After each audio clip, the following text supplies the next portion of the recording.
Ranaghat talkies cinema হলে আগুন, দমকলের একটি ইঞ্জিনের চেষ্টায় নিয়ন্ত্রণে আসে আগুন। সিনেমার শো চলাকালীন হঠাৎ নজরে আসে ধোঁয়া। শো বন্ধ করে আগুন নেভানোর কাজ চলে। সূত্রের খবর, রানাঘাট রেল স্টেশন সংলগ্ন এলাকায় অবস্থিত রানাঘাট টকিজ সিনেমা হলের প্রেক্ষাগৃহে দ্বিতীয় শো চলাকালীন হঠাৎই হলের ব্যালকনির এসি মেশিনে আগুন নজরে আসে, সেই সাথে ধোঁয়াও। দমকলের একটি ইঞ্জিন এসে আগুন নিয়ন্ত্রণে আনে।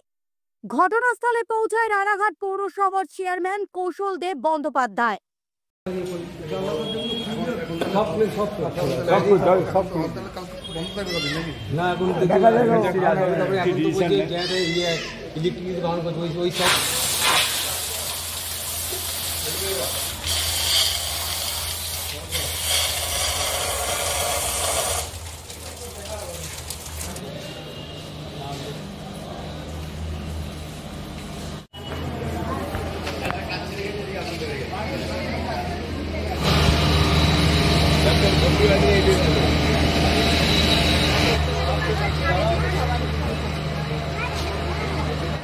আগুন লেগে গেছিল, শর্ট সার্কিট হচ্ছে আবার এক কথায় শর্ট সার্কিট, আর কিছু না।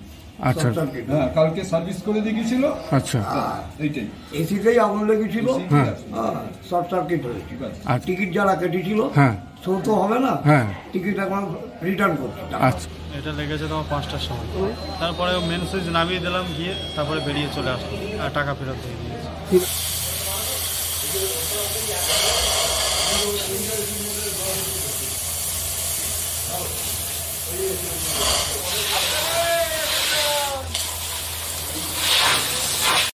ব্যুরো রিপোর্ট, বর্তমান ভারত।